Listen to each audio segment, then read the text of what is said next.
ऐसे इस फाउंडर ने बिना किसी फंडिंग के बनाई 12,000 करोड़ की कंपनी, भारत का वो ब्रांड जिसने नाइकी और एडिडास को पीछे कर दिया और बन गया भारत का सबसे बड़ा फुटवियर मैन्युफैक्चरर ब्रांड। दोस्तों, मैं बात कर रहा हूँ कैंपस शूज की, जिसे साल 1983 में हरिकृष्ण अग्रवाल जी ने शुरू किया था। शुरुआत में ये कंपनी एक्शन फुटवियर के नाम से स्कूल स्टूडेंट्स के लिए शूज बनाया करती थी और इनकी एड्स तो आपने जरूर ही देखा होगा। साल 1991 में जब भारत में ग्लोबलाइजेशन आया तो हमारे देश का मार्केट विदेशी कंपनीज के लिए खोल दिया गया था। इसी समय नाइकी, एडिडास और प्यूमा जैसी विदेशी फुटवेयर कंपनीज हमारे देश में इंटर करती हैं और अपने high quality sport shoes introduce करती हैं। अब इन कंपनीज को मार्केट तो काफी बड़ा मिल गया था, लेकिन प्रॉब्लम ये थी कि भारत के ज्यादातर लोग इन कंपनीज के महंगे शूज को अफोर्ड ही नहीं कर सकते थे, जिसकी कीमत उस समय 2500 रुपए से ज्यादा हुआ करती थी। मतलब भारत के लोग हाई क्वालिटी स्पोर्ट शूज चाहते तो थे, लेकिन थोड़े अफोर्डेबल रेट पर। हरिकृष्ण अग्रवाल ने मार्केट के इसी गैप को समझा और साल 2005 में उन्होंने कैंपस शूज की शुरुआत की, जो खास तौर पर स्पोर्ट शूज के मार्केट को टारगेट करता था। उन्होंने अपने जीनियस माइंड से भारत में ही ऐसे शूज मैन्युफैक्चर किए जिसकी क्वालिटी नाइक और एडिडास को टक्कर देती थी, लेकिन कीमत के मामले में उनके प्रोडक्ट आधे से भी ज्यादा कम थे। कैंपस शूज इंस्टेंट हिट साबित होता है और पहले ही साल कंपनी करोड़ों के प्रॉफिट करती है। दोस्तों, कैंपस ने अपने आप को सिर्फ एक कैटेगरी में लिमिट करके नहीं रखा। हरिकृष्ण अग्रवाल जी के अनुसार फुटवेयर के मार्केट में 3 कैटेगरीज एग्जिस्ट करती हैं: एंट्री लेवल, सब प्रीमियम और प्रीमियम। एंट्री लेवल पर वो फुटवेयर आते हैं जिनकी प्राइस 1050 रुपए से कम होती है और कैंपस ने इसका 48% मार्केट कैप्चर करके रखा हुआ है। सब प्रीमियम कैटेगरी, जिसकी कीमत 1050 से 1500 रुपए के बीच होती है, उसमें कैंपस का मार्केट शेयर 24% है। और 1500 के ऊपर सेल होने वाले प्रीमियम कैटेगरी प्रोडक्ट्स, जिसमें नाइक और एडिडास जैसे ब्रांड अपने प्रोडक्ट्स बेचते हैं, उसका भी अच्छा खासा मार्केट शेयर कैंपस के पास है। कैंपस अपने कस्टमर्स के सामने ये इमेज नहीं बनाता था कि वो सिर्फ अफोर्डेबल फुटवेयर बनाते हैं, इसलिए इस कंपनी ने प्रीमियम कैटेगरी में भी अपनी एंट्री की। कैंपस के पास भारत के 700 शहरों में 1500 मल्टी ब्रांड स्टोर्स हैं और 35 कंपनी ओन्ड एक्सक्लूसिव आउटलेट हैं। ये कंपनी दुनिया की सभी देशों में अपने शूज एक्सपोर्ट करती हैं और आज के समय में कैंपस हर साल करीबन 1.5 करोड़ पीस ऑफ शूज बेच रही है, जिसमें 90 लाख एंट्री लेवल, 40 लाख सब प्रीमियम और 20 लाख करीब प्रीमियम स्पोर्ट्स शूज होते हैं और इसकी वैल्यूएशन 12,000 करोड़ रुपए को पार कर चुकी है।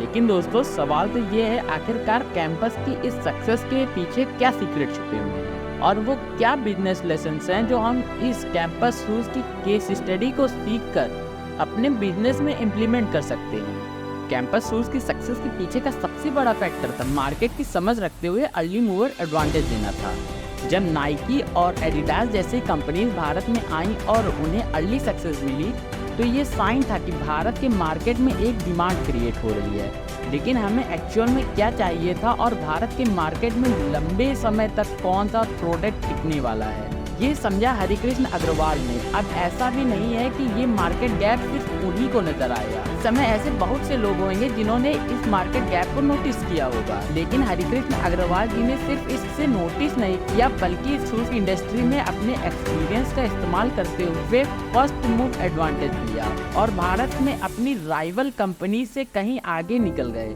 कैंपस शूज का ऑफिशियल लॉन्च तो 2005 में हुआ था, लेकिन हरिकृष्ण अग्रवाल जी इस मार्केट में 20 साल पहले ही आ चुके थे, तो वो शू इंडस्ट्री की बारीकियों से बहुत अच्छे से परिचित थे। साथ ही वो अच्छे से जानते थे कि भारत में अफोर्डेबल स्पोर्ट्स शूज बनाने के लिए उन्हें सस्ता रॉ मटेरियल और फैक्ट्री सेटअप कहाँ से मिलेगा। इसके अलावा उन्होंने इतने सालों में अपना मजबूत डिस्ट्रीब्यूशन नेटवर्क को तैयार किया, उसका भी उन्होंने भरपूर इस्तेमाल किया। हरिकृष्ण जी इंडियन शूज मार्केट को तो जानते ही थे, साथ में वो भारत के लोगों की सोच और इमोशन को भी बहुत अच्छे से समझते थे। हर भारतीय वो चीज ज्यादा खरीदना पसंद करते हैं जिसमें उन्हें अपनापन नजर आता है और इसी जीनियस स्ट्रेटजी का इस्तेमाल कैंपस ने अपने एडवर्टाइजमेंट में किया, जो इमोशन और पर्सनल कनेक्शन को ट्रिगर करते थे। कैंपस की ये एड्स वायरल हो गई और हम इंडियन इनसे इमोशनली कनेक्ट हो गए। हरिकृष्ण जी जानते थे कि 18 से 35 साल के लोग सबसे ज्यादा स्पोर्ट्स शूज को पसंद करते हैं, इसीलिए उन्होंने अपने एड कैंपेन्स भी इसी ऑडियंस को ध्यान में रखते हुए डिजाइन किए। दोस्तों, जब भी कोई कंपनी बड़ी होने लगती है और हाई प्रॉफिट अर्न करने लगती है तो वो अपने बिजनेस को दूसरी फील्ड में भी एक्सपेंड करने को सोचती है, लेकिन कैंपस ने हमेशा एक ही इंडस्ट्री पर फोकस किया और वो है फुटवियर इंडस्ट्री।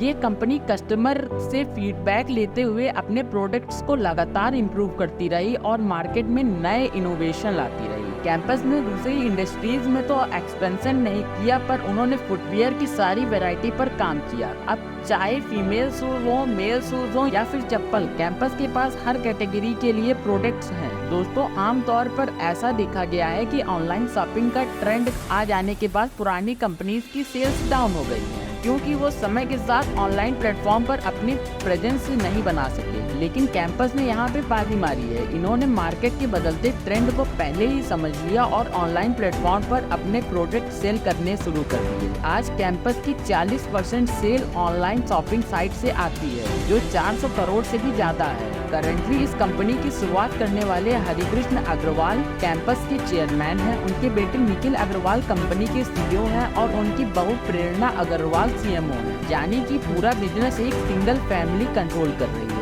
और इसके कारण टॉप मैनेजमेंट में ट्रस्ट बहुत ज्यादा है। दोस्तों, अश्लील ग्रोवर ने एक इंटरव्यू में कहा था कि बिजनेस आइडिया होना इम्पोर्टेंट नहीं है, आप उसे कैसे एग्जीक्यूट कर पाते हैं ये इम्पोर्टेंट है। कैंपस शूज इसका परफेक्ट एग्जाम्पल है, जिसने मार्केट के ट्रेंड को समझा और अपने एक्सपीरियंस और रिसोर्सेज की मदद से बिजनेस को परफेक्टली एग्जीक्यूट किया। बाकी आप बताइए कि आपने कैंपस शूज की जर्नी से क्या बिजनेस लेसन सीखे और आप इन्हें अपने बिजनेस में कैसे अप्लाई करने वाले हैं। जाते जाते चैनल को सब्सक्राइब कर देना। Thanks for watching.